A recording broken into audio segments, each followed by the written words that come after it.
Example number 1 ये 8th addition से लिया है। Find the slope of the tangent of y is equal to x square plus 1। ये हमारे पास रियल वैल्यूड फंक्शन है, एक पैराबोलिक फंक्शन है या क्वाड्रेटिक फंक्शन है। 8 पॉइंट p, देखिए यहाँ पर आपके पास एक पॉइंट भी गिवन है p, दैट इज 2,5। और आप लोगों को याद होगा पिछली क्लास में आप लोगों को समझा दिया था, जो पॉइंट p होगा वो हमेशा हमारे पास रियल वैल्यू और इमेजनरी वैल्यू को डिफाइन करेगा, यानी x नॉट और y नॉट को डिफाइन गिवन होगी। And use it to find the equation of the tangent line. और फिर हमने क्या करना है कि इस डेटा के जरिए हमने equation of the tangent line find करनी है at the for the given function 8x naught equal to 2। और यहाँ पर x नॉट की वैल्यू 2 ये मेंशन करके दे रहा है। अगर ये मेंशन नहीं भी करता तो हम x नॉट की वैल्यू पॉइंट p से एक्सट्रैक्ट कर सकते थे। तो डियर स्टूडेंट्स देखिएगा, ये स्टेटमेंट तमाम स्टूडेंट्स अपने पास जल्दी से लिखेगा। तो यहाँ पर देखें, सबसे पहले काम हमने क्या करना है कि जो हमारे पास रियल वैल्यूड फंक्शन है उसकी फैमिली को हमने रिकॉग्नाइज करना है।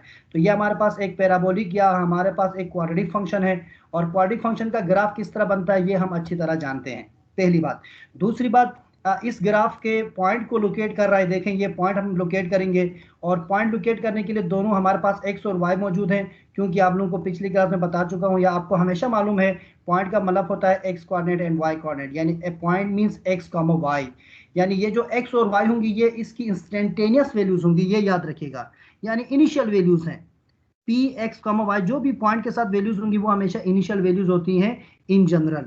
तो ये एक्स वाई हम इन जनरल लिख देते हैं, आप इसको x1 y1 भी लिख सकते हैं, x नॉट y नॉट भी लिख सकते हैं। तो यहाँ पर कैलकुलस के अंदर टेंजेंशियल इक्वेशंस के लिए या फिर स्लोप के लिए हम x not y not use करते हैं। तो डियर स्टूडेंट्स बेसिकली हमारे पास ये जो p 2,5 है, 2 हमारे पास x नॉट है और 5 मेरे पास y नॉट है। तो ये देखिएगा इसी स्टेटमेंट के एंड में ये कह रहा है x नॉट इक्वल टू 2। अगर ये x नॉट इक्वल टू 2 नहीं भी कहता तो हमारे पास ऑलरेडी गिवन है ये x नॉट इक्वल टू 2 मौजूद है। ये देखिए यहाँ से हम इसको एक्सट्रैक्ट कर सकते हैं।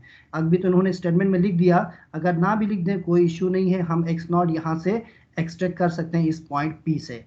तो आपके पास एक पॉइंट p मौजूद है, आपके पास फंक्शन मौजूद है, और आपसे कह रहा है कि equation of the tangent line हमने इसके लिए वेरीफाई करनी है। तो हम इसकी ग्राफिकल फॉर्म भी देखेंगे और इसका टेंजेंशियल, इसका हम एक अप्रोच भी देखेंगे कि जो टेंजेंट लाइन है वो किस अप्रोच से वो ट्रेवल करेगी या ऊपर एक्सटेंड करेगी। मैं रिकॉल करता हूँ स्टेटमेंट को, find the slope of the graph of y equal to x square plus 1 8 point p 2,5 and use it to find the equation of the tangent line to the given function at x not equal to 2। तो चलें students, सबसे पहले हम इसका solution लिख देते हैं। और एज यूजुअल जैसे मैंने आप लोगों को बता दिया, सबसे पहले आपके पास स्टेटमेंट के अंदर जो डेटा प्रोवाइडेड है उस डेटा को हम एक बार सोल्यूशन में मेंशन कर देते हैं। तो हम लिख देते हैं we are given the function, या वी हैव फंक्शन,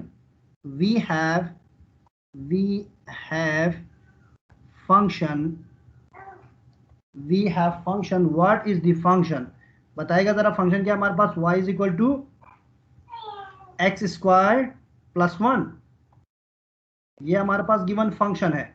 और ये जो फंक्शन है इस पर हमारे पास एक पॉइंट लोकेट है और उस पॉइंट का हमारे पास वैल्यू मौजूद है, दैट इज 2,5।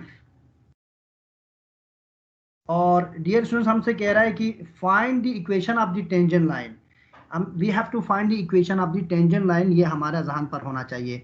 तो वी नो दैट, सिंस हम लिख देते हैं एक बार, चलें जो हमें चाहिए, we know that the equation of the tangent line. जो वर्डिंग में बोल रहा हूँ आप लोग चाहें तो सोल्यूशन के अंदर लिख सकते हैं, चाहें तो सोल्यूशन के अंदर नहीं लिख सकते हैं, कोई मसला नहीं है, वर्डिंग लिखना ना लिखना आपकी मर्जी है।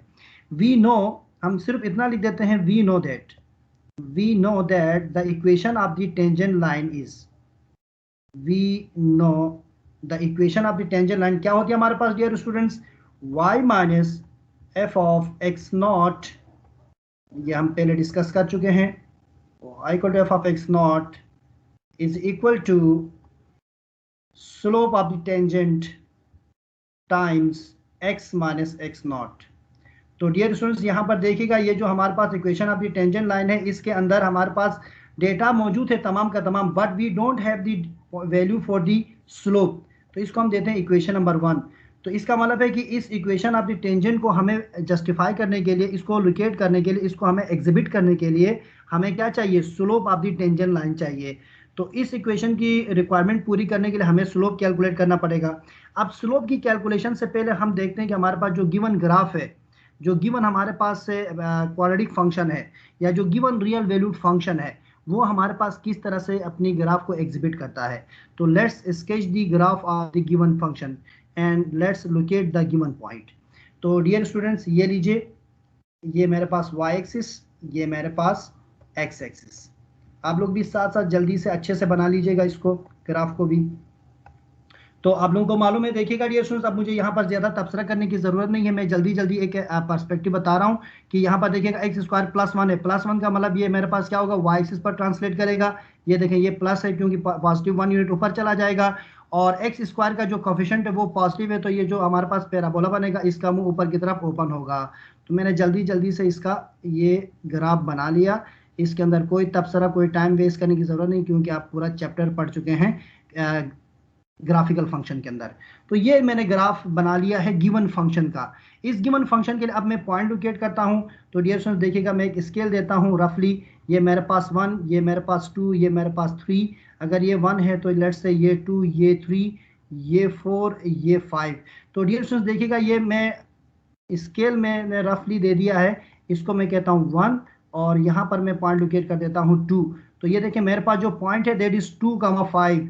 तो 2, ये मेरे पास y एक्सिस पर 5, तो 2,5 जो मेरे पास पॉइंट लोकेट हो रहा है, let's say this is the point where we have to show the tangent line. तो डियर स्टूडेंट्स, ये वो पॉइंट है जहां पर हमारा गिवन पॉइंट लोकेट हो रहा है, ये हमारा P है।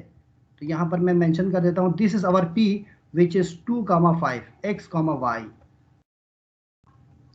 तो डियर स्टूडेंट्स, ये हमारे पास जो डेटा अवेलेबल था, उस डेटा का हमने ग्राफ डेवलप कर लिया है। अब ये जो हमारे पास P है, इस पॉइंट पर हमने टेंजेंट लाइन बनानी है। उस टेंजेंट लाइन को ड्रॉ करने के लिए हमें क्या चाहिए, इसका स्लोप चाहिए, और स्लोप हमें बताएगा कि इसकी क्या अप्रोच होगी, किस लेवल से या किस अप्रोच से ये ऊपर जाएगा या फिर नीचे जाएगा। तो डियर स्टूडेंट्स, ये इक्वेशन नंबर 1 हम बना चुके हैं। तो यहाँ पर हमें इस इक्वेशन 1 को फुलफिल करने के लिए हमें चाहिए स्लोप। तो हम लिखेंगे by using the first principle of the derivative we can find the slope of the tangent line. तो यहाँ पर ये सारी वर्डिंग लिखने की जरूरत नहीं है, हम डायरेक्ट दिस इम्प्लाइज दैट करके slope of the tangent line का फार्मूला लिख देते हैं bye using the first principal, जो हम पहले डिस्कस कर चुके हैं। तो डियर स्टूडेंट्स, हमारे पास क्या होना चाहिए, limit x approaches to x0, और x0 की वैल्यू मेरे पास है 2। तो यहाँ पर देखें, ये वैल्यू मैं डायरेक्ट लिख रहा हूँ, आप चाहें तो एक बार फार्मूला लिख के फिर आप पुट कर सकते हैं। f ऑफ x हमारे पास फार्मूला होता है minus f of x0 divided by x minus x0, ये हमारे पास स्लोप का फार्मूला होता है। अब इस स्लोप के फार्मूले के अंदर हमारे पास जो गिवन वैल्यूज हैं उनको हम सब्स्टिट्यूट कर देते हैं। तो ये लीजिए, limit x approaches to x0, और x0 हमारे पास गिवन है that is 2। f of x, जी बेटा बताएगा जरा, f ऑफ x की वैल्यू क्या है हमारे पास, x square plus 1। Thank you, x square plus 1, thank you very much. और ये माइनस फार्मूले का f ऑफ x0 की क्या वैल्यू है बेटा, 2 सर 2 5 ऐसा करोगे सेक्शन बी वालों, 5 है। No sir, no sir, sir 5 है। पहले हम कर चुके हैं।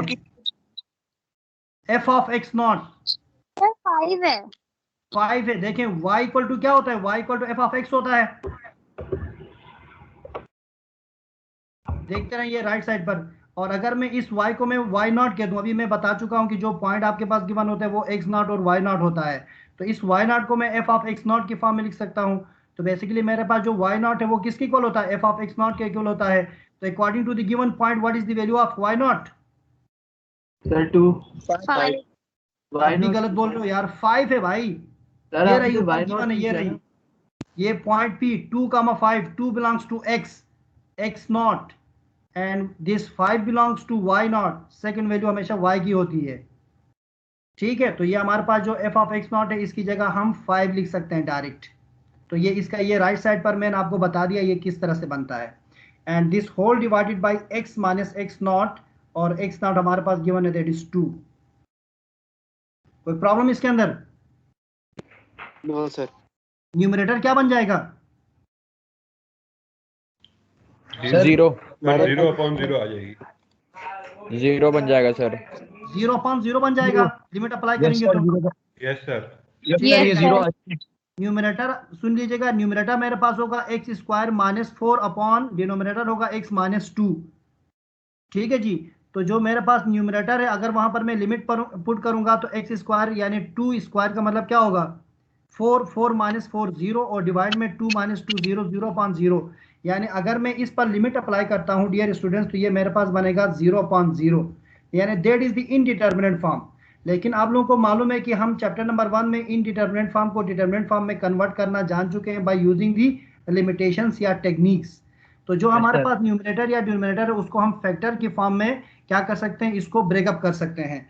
तो ये लीजिए डियर स्टूडेंट्स, नेक्स्ट स्टेप के अंदर मैं ये स्टेप करवा देता हूं। mt यानी स्लोप इज इक्वल टू, जो न्यूमरेटर में मेरे पास बनेगा ये एक बार लिख देता हूं, चलें, x square minus 4 divided by x minus 2 limit x approaches to 2। तो डियर स्टूडेंट्स अगर आप गौर करें तो जो न्यूमरेटर है वो हमारे पास फार्मूला बन रहा है a plus B into A minus B.